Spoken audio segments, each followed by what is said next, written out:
The savage terrorist attack on Israel by Iranian-backed Hamas is raising more questions about U.S. intelligence failures.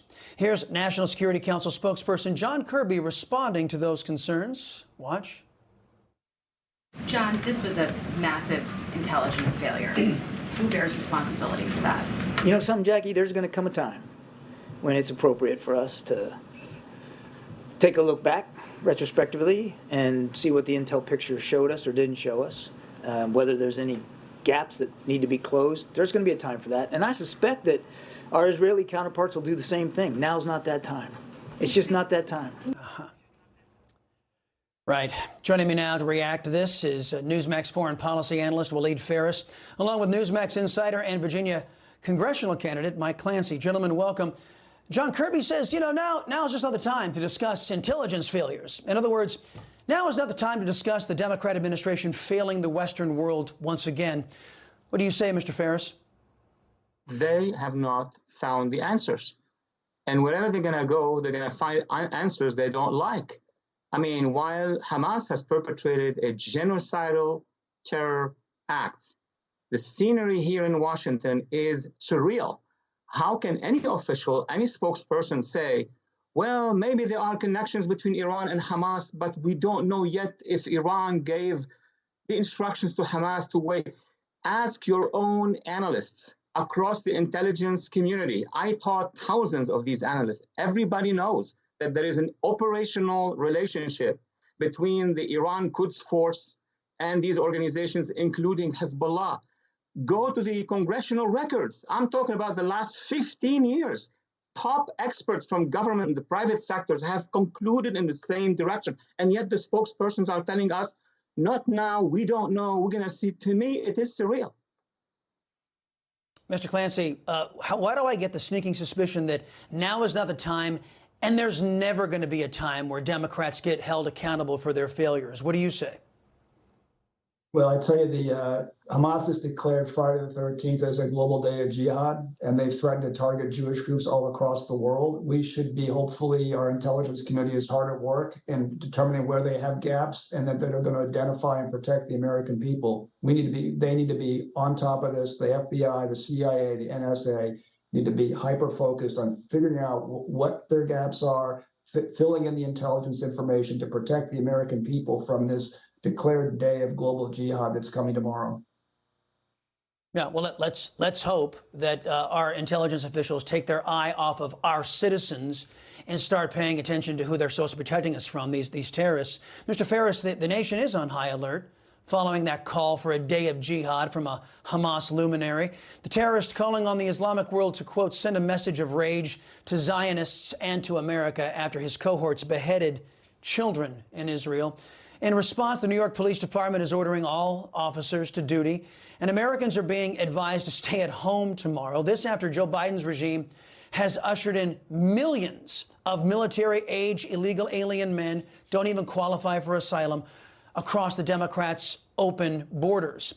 How concerned should Americans be, Mr. Phares, over the national security threat imposed by Joe Biden and his Democrat regime of the importation of millions of illegal alien military-age men? Chris, the New York Department of Police did the right thing.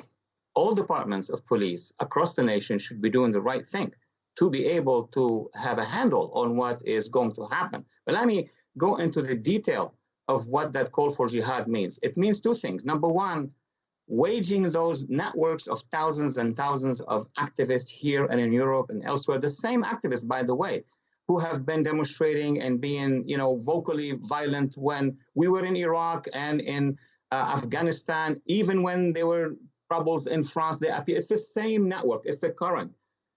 Second, and more importantly, the fear here, the concern, is that actual jihadists who are part of this, maybe not the entire movement, but even if it's 1% or 2%, we know what they can do. Hundreds or dozens can pull terror acts. Our borders are open, have been open for many years now. And then you have thousands of individuals. We have not even information about them. So I would say, and I agree with you, that tomorrow is delicate, but the next weeks and the next months are going to be even of concern. Mr. Clancy, breaking earlier today, the United States and Qatar reportedly agreeing to stop Iran from tapping the $6 billion money that was sent over there or freed up by Joe Biden. But John Kirby refusing to confirm or deny those reports. This after reports exposing Iran greenlit the Hamas massacre on innocent Israelis. According to Texas Senator Ted Cruz, Joe Biden has been systematically ensuring that billions of dollars flow to Iran. In just 2.5 years, Iran has received $40 billion in cash and oil sanctions relief, $6 billion in ransom money, $10 billion in cash flowing out of Iraq into Iran. In short, Democrat policies have been key to funding Iran's terrorist operations. If the GOP's leadership response is simply just to give Joe Biden all the money he wants, Mr. Clancy, what can our people do? Yeah, so this is reprehensible. This appeasement strategy, the Biden administration has completely failed. They have failed to enforce the sanctions put in place by the prior administration. They've allowed Iran to export 2 million barrels of oil a day to China, one of our enemies, and China's pouring billions of dollars into Iran, which in turn helps to fund Hamas. We need to turn off that flow of money. We need sanctions strictly enforced. We need to cut off the flow of oil, cut off the flow of money. We need to starve the beast. And we need people in Congress who will fight back against this radical progressive agenda that will defend America. Let's not forget Reagan. Reagan said, peace through our strength. And appeasement leads to violence and to aggression. We need people in Congress who understand that fundamental principle. Yep. I got to tell you, members of Congress under the Republican Party, the House of Representatives, all they've done is greenlit all of this profligate spending so far.